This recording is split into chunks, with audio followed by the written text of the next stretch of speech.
नमस्कार। आप सभी के लिए ये मेरा पहला वीडियो हिंदी में। आज का मेरा टॉपिक है शोषण। कितना खूबसूरत शब्द है ना, कितना मज़ा आता है हमें इस शब्द का यूज़ करने में अपनी ज़िंदगी में। हर इंसान को कितनी खुशी मिलती है ना। मतलब क्या होता है इस शब्द का?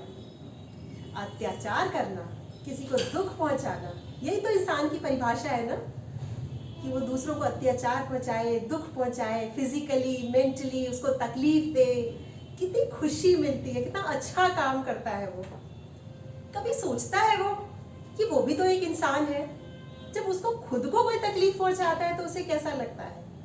लेकिन नहीं, वो तो दूसरे को समझना ही नहीं चाहता है। क्यों करता है वो? सभी लोग जानते हैं, सबको अपना फायदा पसंद है। हर कोई सोचता है अपने लिए जियो, जियो अपने लिए, जिंदगी जियो, पहुंचाओ तकलीफ, आने दो आंसू दूसरों को, होने दो तकलीफ, अपना फायदा होना चाहिए। क्योंकि वो तो इंसान ही नहीं है ना, उसने तो कमजोर बन के बहुत बड़ी गलती कर दी शायद। और सिर्फ इंसान ही को, जानवरों को, एनवायरनमेंट को, हर चीज को शोषित करने में कितना मजा आता है। अपनी ही बनाई दुनिया को खुद से नष्ट करने में कितना मजा आता है ना? तो फिर इन सवालों का किसी के पास कोई जवाब है क्या? हम बस यूं ही अत्याचार सहते रहे, अत्याचार करते रहे और यूं ही हमारी जिंदगी निकलती रहे? डर डर के हम जिए जिंदगी से, शुरुआत ही डर से और खत्म भी डर से हो जाए। यही तो जिंदगी है ना। कितनी प्यारी जिंदगी है। मकसद क्या है जीने का? हम अपने बच्चों को क्या सिखाते हैं? बेटा स्कूल जाओ, पढ़ाई करो। क्यों पढ़ाई करो? ताकि कल तुम कुछ बन सको। क्यों बनना है? देश के लिए कुछ करना है? नहीं, क्योंकि तुम्हें पैसे कमाने हैं, पेट पालना है, अपना भी, फिर अपनी गृहस्थी का भी। और फिर शुरू हो जाती है वही प्रक्रिया, वो भी लग जाता है अपने बच्चों की परवरिश में। बस यही रह गया है हमारी जिंदगी का मकसद। और हमें लोग परेशान करते रहते हैं और हम होते रहते हैं, क्योंकि कोई ना कोई तो ऊपर रहेगा ना, सब तो बराबर नहीं हो सकते। तो फिर किया क्या जाए? कोई जवाब है इन सवालों का? शायद किसी के पास कोई जवाब नहीं है। हम कहाँ से लाए इन सब के जवाब? क्योंकि हम ही तो वो इंसान है। हम किसको बोले? उस भगवान को जिसके पास तो उस मंदिर में बैठने का ही अधिकार है। वो बाहर नहीं आ सकता है, वो वहीं पर अच्छे लगते हैं, क्योंकि हम उन्हें जो पहनाए, जो खिलाए, वो चुप रहते हैं। और बाहर तो हमारा समाज है ना, हमारी दुनिया है। और हमारी दुनिया में भी जो शक्तिशाली है, दुनिया तो उसकी है। कमजोर आदमी की दुनिया कहाँ है? उसको कौन पूछेगा? एक मजदूर की दुनिया कहाँ है? एक गरीब की दुनिया कहाँ है? दुनिया तो ऊपर वाले की है, जिसके पास पैसा है ना। दुनिया भगवान की है, भगवान जिसको हम कहते हैं। बट हम, दुनिया हमारी है, वो तो भगवान तो हमारे अकॉर्डिंग चलता है। फिर हम किससे कहें, कहाँ जाके अपनी अपील दें, किसको रिक्वेस्ट करें? कौन सुनेगा हमारी? क्या वो भगवान जिसकी अभी मैंने बात करी?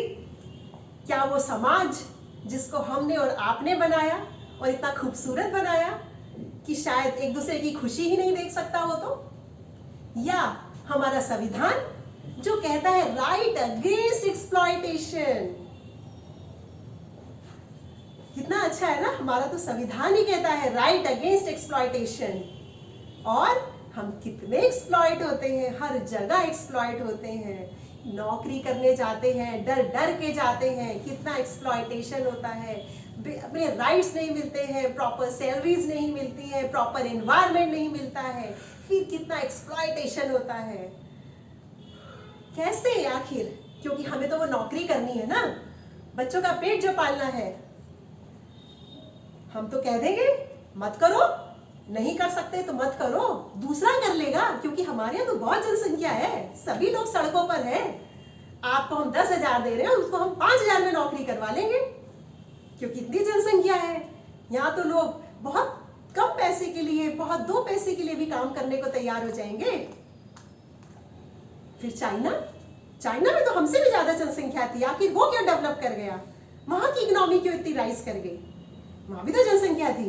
हम हर चीज में कह के ये सोच देते हैं कि जनसंख्या जनसंख्या और जनसंख्या, इसीलिए इंसान की कदर नहीं जानता। कितनी मजाक की बात है ना। वो देश जहां पर बच्चे पैदा होने कर उसको एडवांटेजेस दिया जाता है, और ये हमारे यहाँ कहा जाता है जनसंख्या। अरे जनसंख्या से ही तो समाज बनता है, जनसंख्या से ही तो देश बनता है। जनसंख्या ही तो होती है उस देश की पहचान। लेकिन कौन समझेगा इस चीज को? किसको समझाएंगे? कौन सुनेगा? हम और आप सिर्फ बातें करते रह जाएंगे, सिर्फ अखबारों में लिखते रह जाएंगे, किताबों में लिखते रह जाएंगे, एक दूसरे से बोलते रह जाएंगे और शोषित होते रह जाएंगे।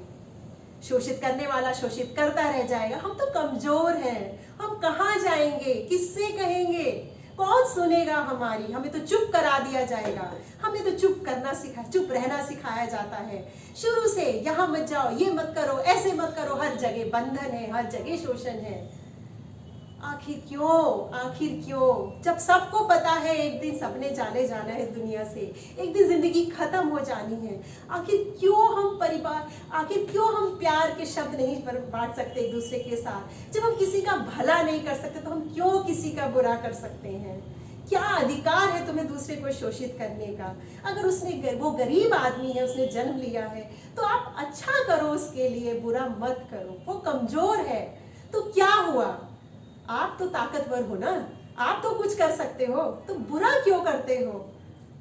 कितना आज की समय में इंसान कितना शोषित हो रहा है। स्पेशली जब लॉकडाउन हो गया, ये कोरोना आ गया, लोगों के पास नौकरी नहीं है, पैसा नहीं है, कितने परेशान हैं, कितने दुखी हैं लोग। पर कौन सुनेगा उनकी? जिस देश में हम रहते हैं, जिसको हम अपनी मातृभूमि कहते हैं, कौन सुनेगा? किससे कहें? कौन है हमारा मसीहा? हम और आप, जिसके पास कोई हल ही नहीं है शायद इस समस्या का। तो फिर हम तो अपने नेताजी से अपील कर सकते हैं, अपने उस देश के लीडर से अपील कर सकते हैं जिसके पास पूरी पावर होती है, जो चाहे तो चाहे कुछ भी कर सकता है। अगर वो ऐसे रूल्स बना दे, ऐसे नियम बना दे कि कोई किसी का शोषण ना कर सके, पूरी तरीके से नहीं तो कम से कम तो कर सकते हैं। इस समस्या को तो हम कम कर सकते हैं, और हम और आप तो कम से कम सोच सकते हैं। और एक कमजोर इंसान वो सोच सकता है कि मैं थोड़ा ताकतवर बनूं, मैं भी कुछ करने की क्षमता रखूं। और एक ताकतवर इंसान भी सोचे वो कमजोर है, कोई बात नहीं, मैं उसके लिए जितना अच्छा कर सकता हूँ करूँ, लेकिन मैं दूसरे की आंख में आंसू तो ना लाऊं, मैं दूसरे को परेशान तो ना करूं। हमारा संविधान हमें कहता है राइट अगेंस्ट एक्सप्लॉयटेशन। क्यों हम हर वर्ग को एक्सप्लॉइट करते हैं? हम एक बच्चे से लेके एक बूढ़े आदमी को, हर किसी को हम एक्सप्लॉइट करते हैं। प्लीज मेरी हाथ जोड़ के विनती है अपने देश के नागरिकों से, सब नेताओं से, सब व्यक्तियों से, सब पावरफुल इंसान से, सब कमजोर लोग, सभी से मेरी विनती है, प्लीज आप शोषण मत करिए। जितना हो सकता है इसको रोकिए। मत लाइए किसी की आंख में आंसू, मत करो, मत दुखाओ किसी का दिल। आप इस समस्या को हल करने के लिए जो भी कर सकते हैं, आपकी बहुत बहुत कृपा होगी। और हमारे देश के जो लीडर हैं वो बहुत कुछ कर सकते हैं। प्लीज़ ऐसे रूल्स, ऐसी चीज़ें बनाइए जो कि ग्राउंड लेवल से हमारे देश के लोगों के आंसू आने बंद हो जाए, उनका शोषण होना बंद हो जाए। बस इतनी ही विनती कर सकती हूँ आप लोगों से आज मैं। धन्यवाद।